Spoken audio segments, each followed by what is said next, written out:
So let's kind of look at what we're doing. There's our quantity, there's our price, there's demand, there's supply, right?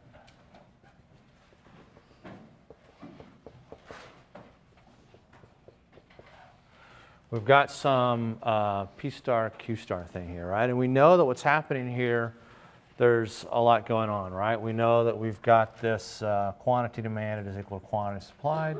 In other words, we said that there's no surplus and there's no shortage.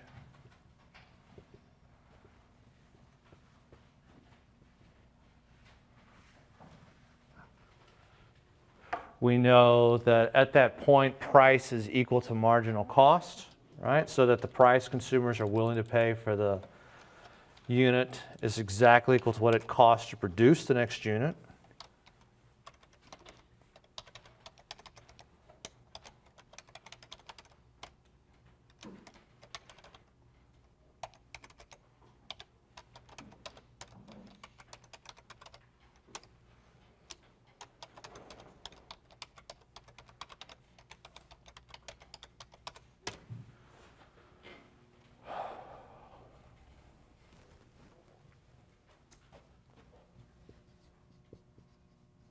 And we know that the sum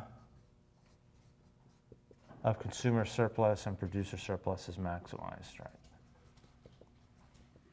M-A-X-I-M-I. Right. And we know that we've said, okay, this guy right here is consumer surplus. This guy right here is producer surplus. Okay. So what we want to look at today are some price floors and some price ceilings. We want to see what kind of impact these guys have on our markets. So if we're looking at this, a price floor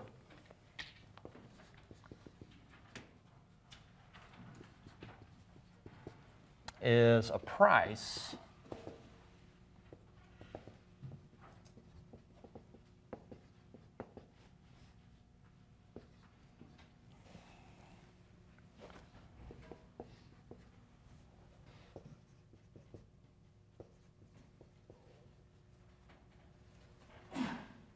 So it's in essence this a price floor is basically a minimum price. The price can be above the price floor, but it can't be below the floor. And we contrast that with a price ceiling.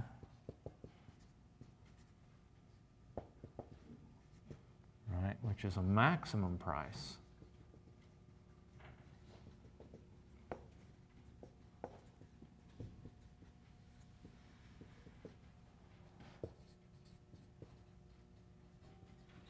Right, that buyers may be charged. So we have these two different things, right? One is essentially the price can't be below this guy. The other one is the price can't be above this guy. And it's a really easy way to remember which is which. Just like I'm above the floor here, you've got to be above the floor here, right? If I fall below this floor, that's going to be bad because I'm falling down into the second floor, right? And a price ceiling, right? It's a maximum price. So here's the ceiling up here. If I was to jump up, I'd be hitting against it, right? And I would try to do it, but it's on video and people would be seeing it for the next 20 years and I'm not going to do that, right? So I think you can get the idea in your head. So if I was to jump up, let's assume I could hit the ceiling up there, right? I'd hit the ceiling and stop, right? And if I could jump up and hit that ceiling, I'd be rich, right? How would I be rich? I'd be playing basketball.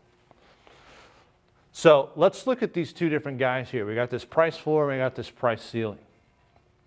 And let's look at this in a couple of different ways. I'm going to look at the price ceiling first for no particular reason.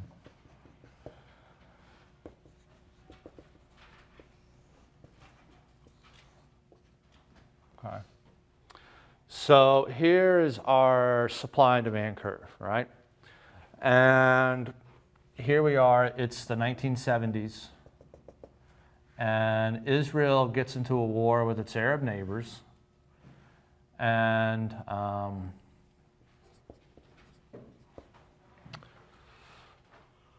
the U.S. supports Israel. The Arab countries say, screw you. We hate Jews. We don't like Israel. You support Israel. You're against us. No more oil. Okay? So they placed an oil embargo on the U.S. What this causes to do, before the oil embargo, you have a price here of gasoline that's about 53 cents, and you have some quantity. It can be whatever number you want it to be. They have an oil embargo that makes the supply of oil do this, right? Now, had the price of oil been allowed to change, the price of oil would have gone to about $1.50. Okay? But it's in the middle of, there's no way that the president can allow, politically speaking, the price of gas to basically triple overnight, right? So it's, for us today, it'd be the same thing as all of a sudden gas goes to $6, right? Or a few years ago when gas was like $4, it'd be the same thing as gas all of a sudden going to $12 a gallon. So they said, we're going to have a price ceiling at this old price. Okay? So here's what the price wants to do. Right? You have the supply curve here doing this. Increasing or decreasing in supply? Decreasing. Right? So in essence, we have our quantity, we have our price, we have demand, we have supply. So in essence, you're looking at this guy right here, right? Because what you've got here is now an equilibrium price of gas of $1.50, but you have a price ceiling.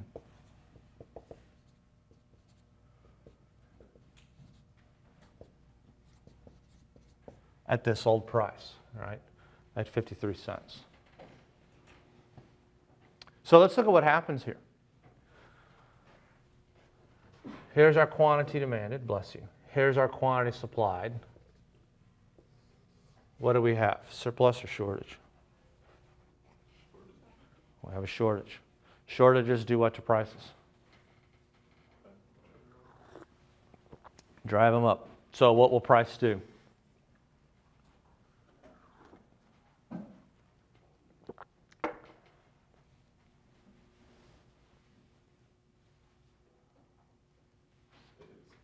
Exactly. Because you cannot legally sell it for a price greater than 53 cents. Right? And in essence, what we've got here is a shortage, right, that's not going to be able to go away. Right? It has no way, we can't get the price to go up. People are going to have to wait in long lines in order to be able to buy gas, right? You're going to have basically gas lines. And in fact, this is why they need this thing pointing there. We can actually see what these look like.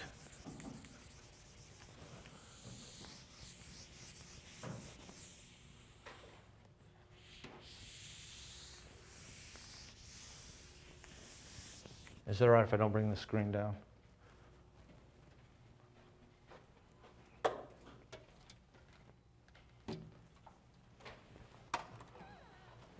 I have to bring it down in a minute, but for this one right here, we don't have to.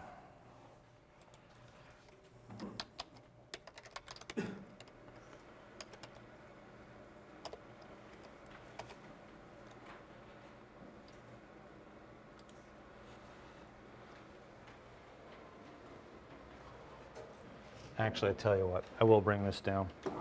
I'll just, you're not going to be able to see anyway. I'll just work around it.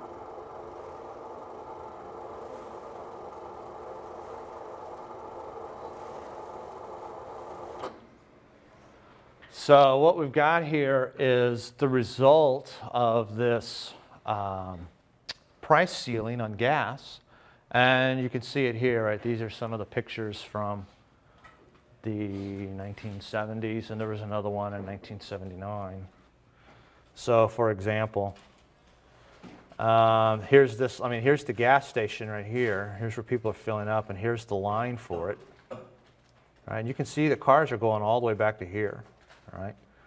Or you've got another one that's really good is, this one's pretty good.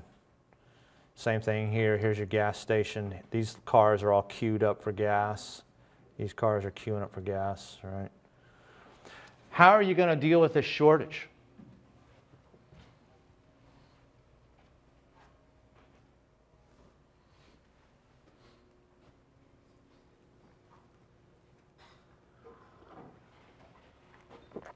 people want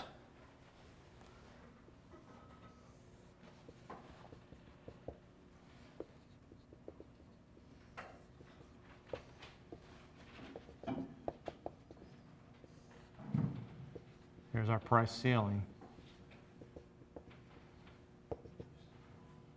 Here's your quantity demanded. Here's your quantity supplied.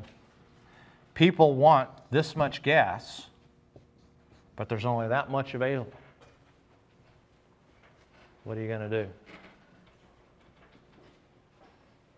do? Remember, you can't raise the price. Exactly. So you have all kinds of things that you can do, right? You can have people wait in line. You can have rationing where people only get, say, 5 gallons per day or all that other kind of stuff. You're going to have to find a way to distribute this amount of gasoline to all of these different people. And let's look at this in terms of waiting in line. And when we have this waiting in line idea, where in essence what they say is that we're going to have you wait because we don't want you to have to pay $1.50. We only want you to pay 53 cents. But if you look,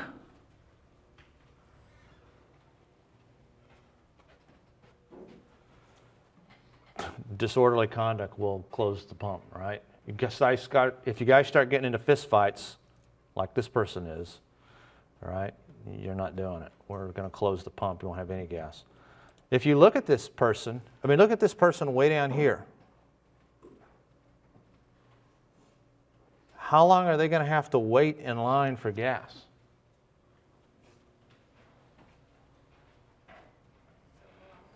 A long time, right?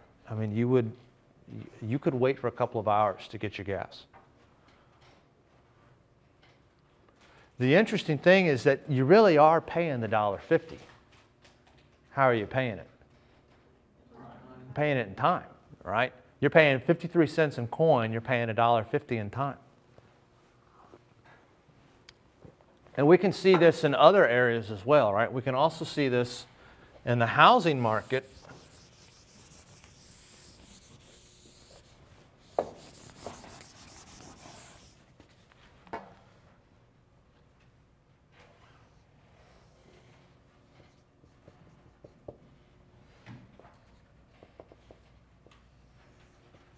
So here is our supply and demand for New York. And here we have a price ceiling.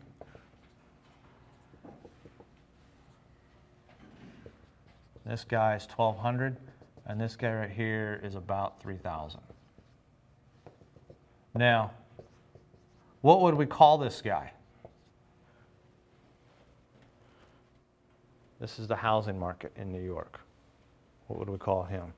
Do you guys know what he would be called?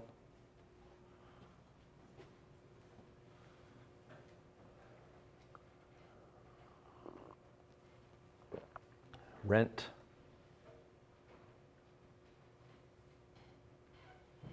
It's the first part. You guys know what the second word is? Rent control. You guys ever heard that term before? That's what this is. This is rent control, right? Where in essence what they're saying is that, okay, we don't want the price of apartments to be $3,000. We want the price of apartments to be $1,200. So what we're going to do is we're going to have rent control.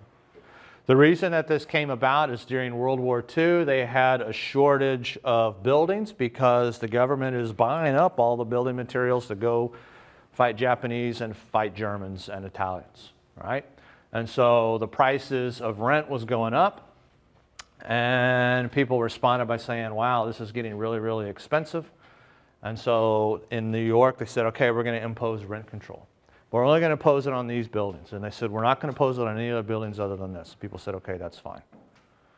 And then they built more buildings. And then they did it again. And they said, but no more. We're not going to have new rent control on anything else. And they said, okay, that's fine.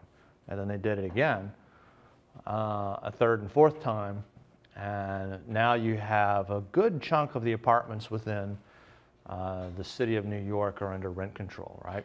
So here is your average price of rent-controlled apartments, $1,200. Your average apartment is $3,000. These numbers are not made up. Those are real numbers. Okay, I actually looked these up. I look them up every year. So let's think about what happens here. We have at this $1,200, here is how many apartments people want, all right? And here's how many apartments are actually going to be produced. We have this shortage, and how are we going to deal with that shortage? Right? I mean, let's think about this for a moment. Let's assume this is just some number. Let's just make this guy 1 million. Let's see what the problem is. How much does the 1,000,000th apartment cost to make?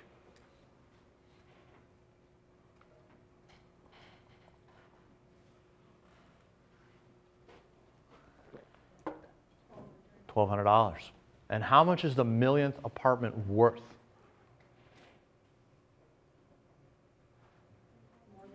More than $3,000. Let's just make up a number. We'll just say it's $5,000.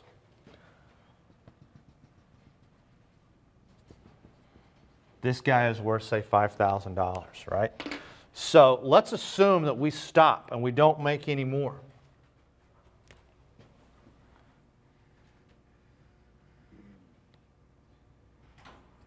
Here's some consumer surplus.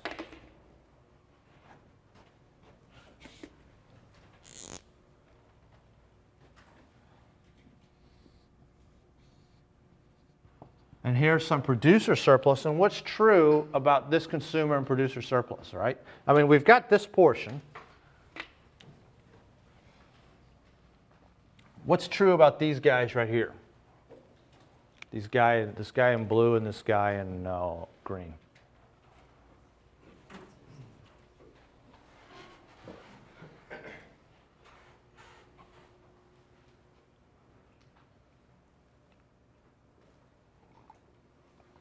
The 1,000,000th apartment is worth $5,000. It costs $1,200 to make. Does it make sense to make the 1,000,000th apartment? Yeah. Yes. Should we make apartment 1,000,001? We should, but we won't, right? Because apartment 1,000,001 costs $1,205 to make. And we can only charge $1,200 for it. And apartment number 1,000,001 costs $1,205 to make, and he's worth $4,995, right? So there is a lot of consumer producer surplus that we still could be getting, but we're not going to get because we can't charge more than $1,200, right?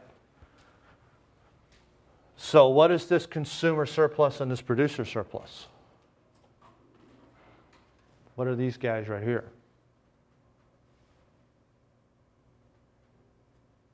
Where do these guys go? They don't exist. It's benefits that people could be getting. I guess this light's on. It's benefits that people could be getting, but doesn't exist, right? Let me illustrate what's going on here. One of my friends from high school is a college professor in New Jersey. He's actually outside Philadelphia. He has friends. So here's Philadelphia. Here's New Jersey, you know, basically. Here's New York. Bless you. Here's New York City. Here's Philly, right? So this is just some distance, right? They've got friends that live here in New Jersey that drive in 3 hours a day and drive back 3 hours a day. Drive into New York City to work, they drive back. 3 hours a day in, 3 hours a day back. 6 hours a day they spend in the car. Times 5 is 30 hours.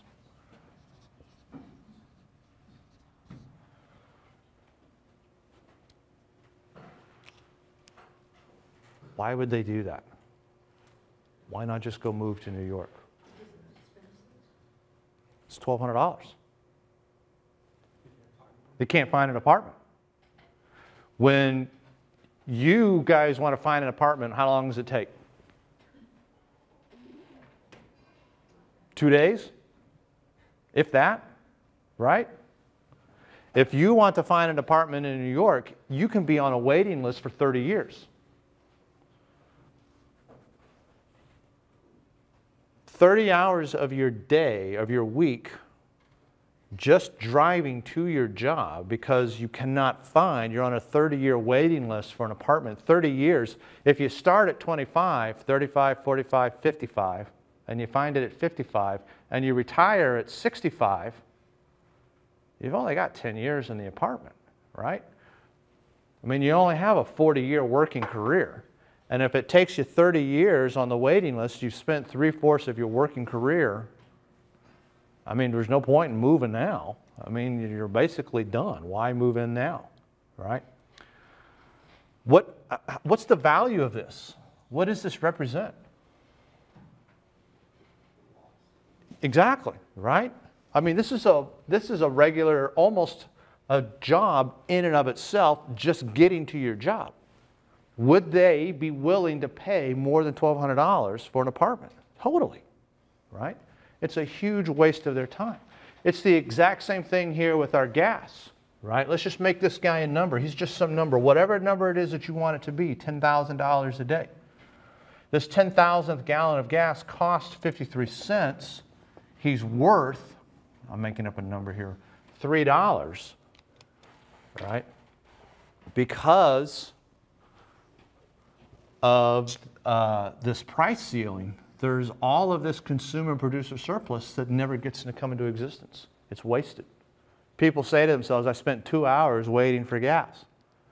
I would have rather spent those 2 hours doing something else, right?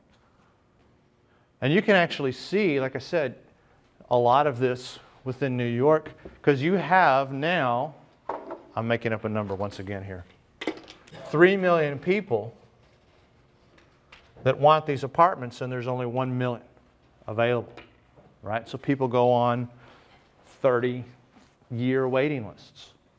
People will pay $15,000 for the key to the apartment. People will sublet the apartment, right? Once you get the apartment, you sublet it out.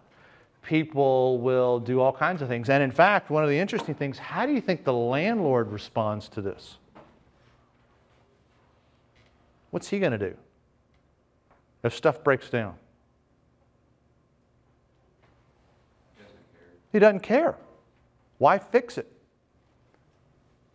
If I fix it and make the apartment look nice, I can't charge $3,000 for it. I can only charge $1,200. So why fix it? Let it run down. There's no reason. And in fact, if you don't like it, tough. There's 2 million other people behind you that'll take it. I don't have to do anything. Right? You can see this in all kinds of different ways. One of my favorite ways is, and I got to log in here, so I'm going to, oh, wait a minute. Do I have to log in? No, I don't. It's YouTube. It's not Netflix. Friends, Ross, naked guy,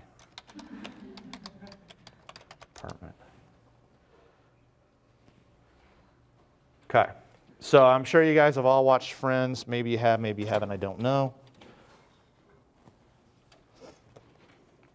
So as you know, have you guys watched this show? Have you seen it before? Okay, so they live in New York City, right? One of the things you find out, of course, is that the girls are actually in their grandma's apartment. The grandma actually died, but they don't want to tell the landlord because once she dies, the lease is done, right? And they have to leave. They actually sublet in the apartment. And then we've got, you know, naked guy over here, so. Hey, boss, any word on the apartment yet? Well, I called over there, and it turns out ugly naked guy is subletting it himself, and he's already had like 100 applicants. The difference is, I've got the edge. It's not exactly ethical, but I sent over a little bribe to tip the scales in my direction. Check it out. You can probably see it from the window. All right. Oh, is it that pinball machine with the big bow on it? No. That new mountain bike? No. Well, what did you send? A basket of mini muffins. There's a whole table of mini muffin baskets. Which one did you send? The small one. What? You actually thought that basket was going to get you the apartment? Well, yeah. Someone sent us a basket at work once, and people went crazy over those little muffins. It was the best day. Your work makes me sad. Hey, check it out, check it out. Ugly naked guy's got a naked friend.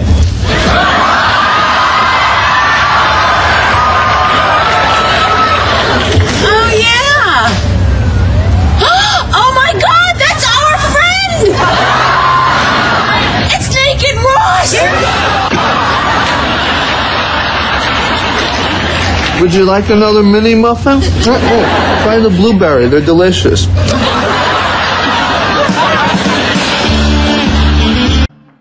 Okay, so you can kind of get the point, right?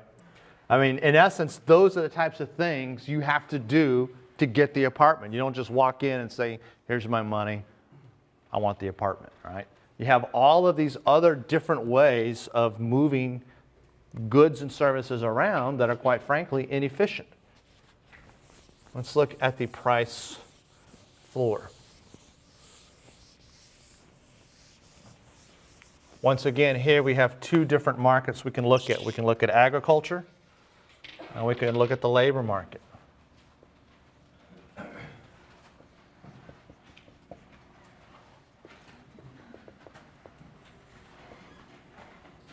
See, you guys were watching economics and you didn't even know it, all right? Here's the market for wheat. I'm just going to put up a price here. We're just going to say it's $4. All right. Here's our quantity. We've got this price floor, though, and we see here that at this price floor,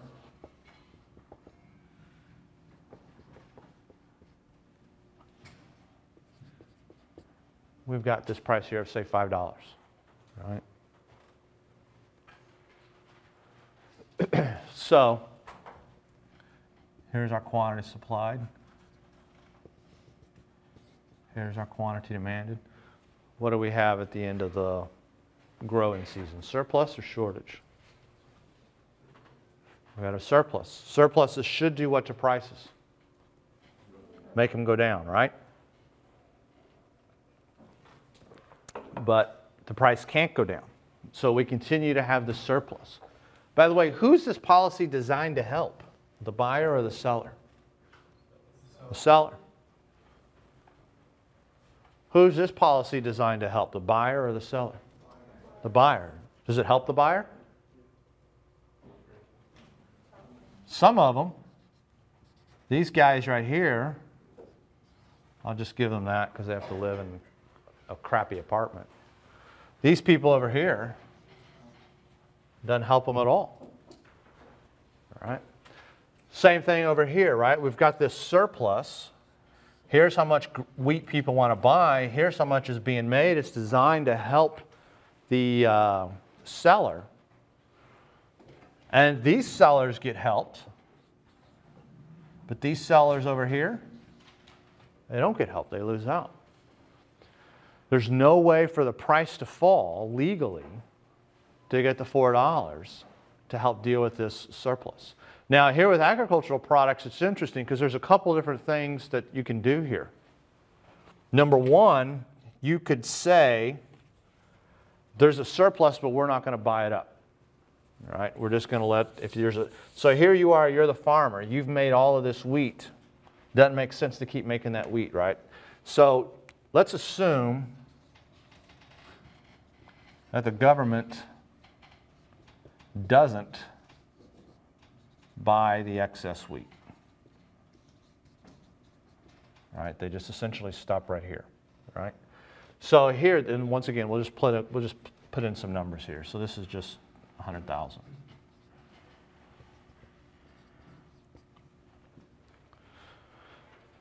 If they don't buy up the surplus, this 100,000th bushel of wheat costs $2 to produce. He's worth $5. Should we keep making wheat? Yeah, but they won't, right? Because you won't be able to sell bushel 100,001, right? People aren't going to buy it because in order to buy it, the price would have to be less than $5, right? So once again, consumer and producer surplus is not getting picked up. The second thing that they could do, and which is actually what they do, they could buy the surplus wheat. Let's say 300,000. Okay. So let's think about what's happening here with this 300,000th bushel of wheat. All right. How much does this 300,000th bushel of wheat cost to make?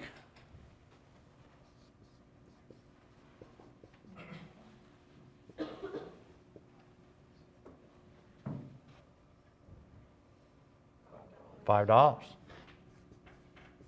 How much is it worth? $2.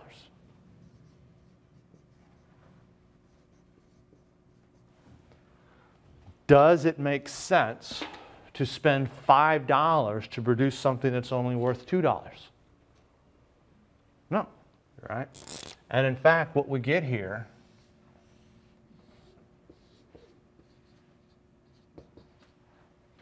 we get waste, right? This is in essence the value of all of this waste, right? And you can see this in lots of different ways. You can see this in digging up land that shouldn't be used for anything or should be used for something else, corn or soybeans or tobacco or whatever, being used to grow wheat, right? Or maybe it should be used for apartment complexes, or maybe it should be left as a forest.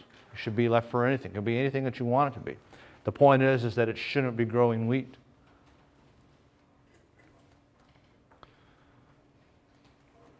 One way, of course, that they deal with this surplus, if they don't want to do it, is to pay people to not grow wheat. Right? So some farmers are paid to not grow wheat. And you can ask yourself, I mean, that has all kinds of implications. I don't grow wheat, so why am I not getting paid? Right? My father-in-law has some land. He doesn't farm. He gets paid to not grow tobacco. He doesn't know anything about growing tobacco. But every single year, he gets a payment from the government to not continue to grow tobacco, all right? When he doesn't grow tobacco at all. He doesn't know anything about growing tobacco. He just wanted some land. Interestingly enough, with this wheat thing, there's all kinds of interesting implications for this, right? So what they do here for the wheat is that the U.S. government actually does buy up this wheat, all right? So the U.S. government buys up wheat.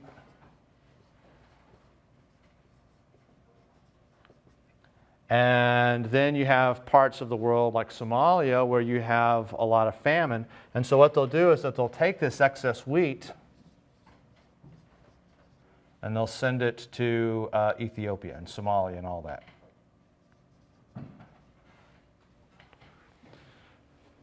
Now you're an Ethiopian farmer growing wheat.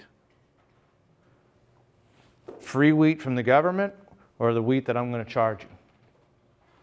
Whose wheat goes first? The free wheat. So the Ethiopian farmer spends resources planting wheat in Ethiopia. Nobody buys it. He goes out of business.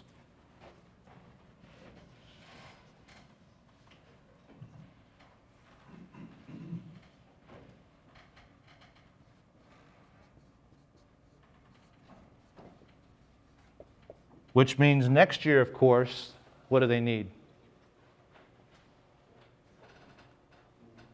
More wheat, right? You send in more wheat. More farmers can't afford to pay, right? You can't compete with free. The banks, of course, that lent them money don't get paid back their notes, and it has this spiraling cycle, basically, that goes all the way to where they can't do anything. With milk, of course, you can't take the milk and ship it somewhere, so what they do with the excess milk is that they just pour it right down the drain. So the government comes in, they buy the excess milk, and they literally pour it out right there on the farm. Right? So you're paying people because you have this price ceiling. People are expending resources to produce a product. The government comes in and says, whoa, we've got this surplus here. We want to maintain this price here, in this example for wheat of say $5. Right? If we don't buy up this surplus, people will only make this much and they won't have this price. We're going to have to buy up this surplus. Right? And of course, like I said, with milk, they take it and they pour it right down the drain. With wheat, they take it and they send it to Ethiopia, and they make the Ethiopians even poorer than they were before. Do you have a question, LaRue? You answered it. I was wondering if they just gave you Exactly.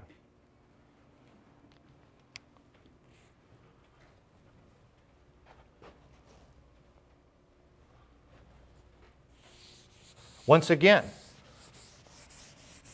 buying up milk and pouring it down the drain is not a problem as long as resources are what? Infinite. As long as you have an infinite amount of resources, who cares? But if you have a finite amount of resources, does it make sense to expend resources to make milk and then literally pour it right down the drain? Is that not just stupid? That's stupid. Here's another example.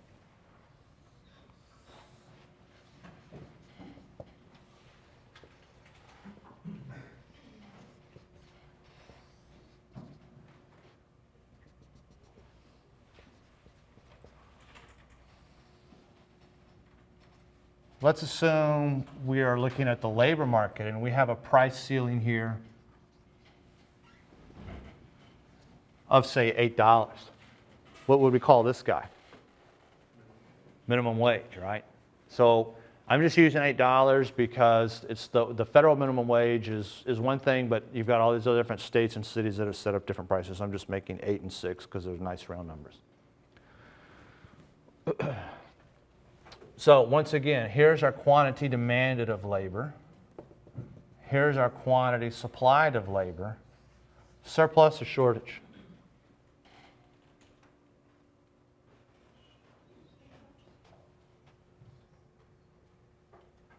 Too much or not enough?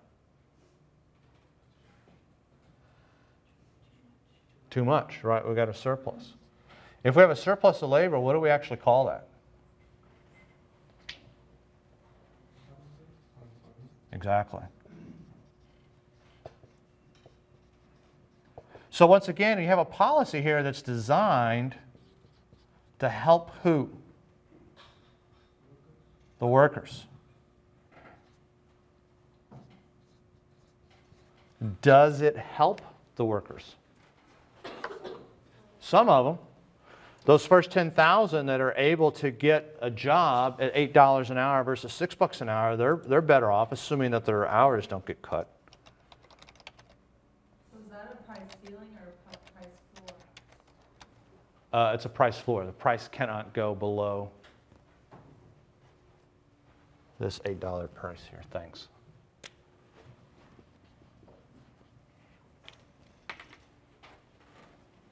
So we have 30,000 applicants for 10,000 jobs. So these people are happy. These people are unhappy. What are we going to do? How are we going to determine who to hire? Skills. What else? Experience. You ever heard the expression, I can't get a job because I don't have any experience, and I can't get any experience because I don't have a job? What else? Education. Sometimes affirmative action. Exactly. Keep going.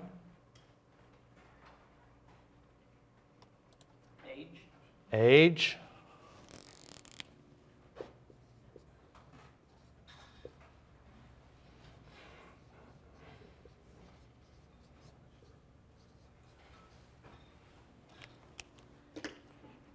Right? You have 30,000 applicants for 20,000 jobs.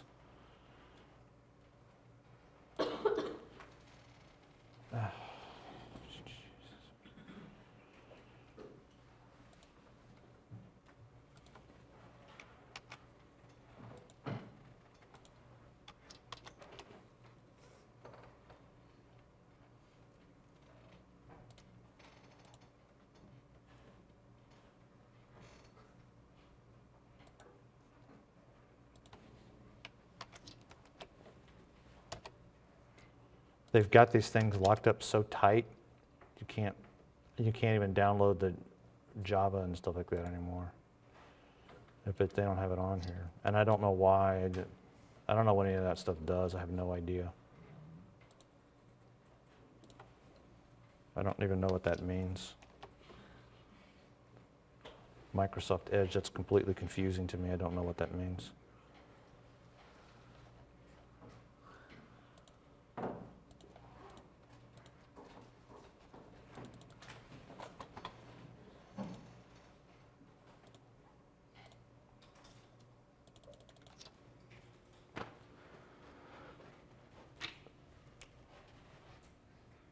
If you look at minimum wage data, you guys ever played the game Clue?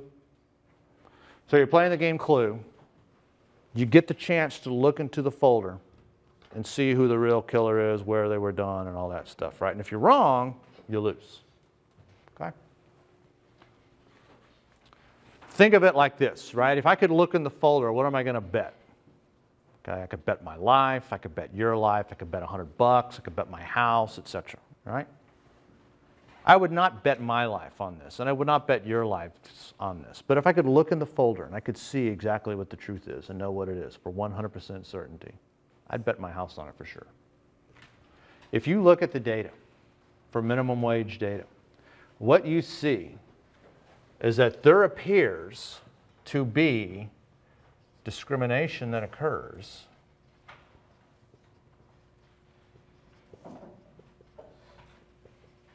among black males.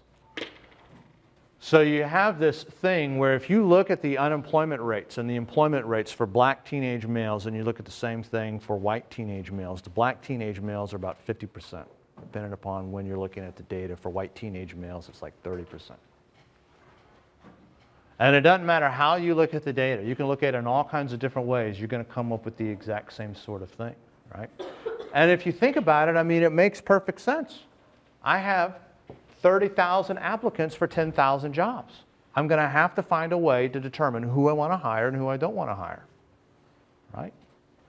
And all that this minimum wage, all that this price floor does is, in essence, decrease the cost to me of discriminating against people.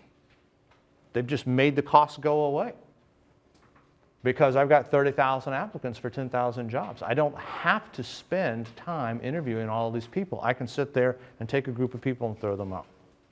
That decreases the cost of going through 30,000 applications really, really quickly, right? I can get to that a whole lot easier. I intended to show you the data, but I can't get it to figure out. So I will see you guys on Friday.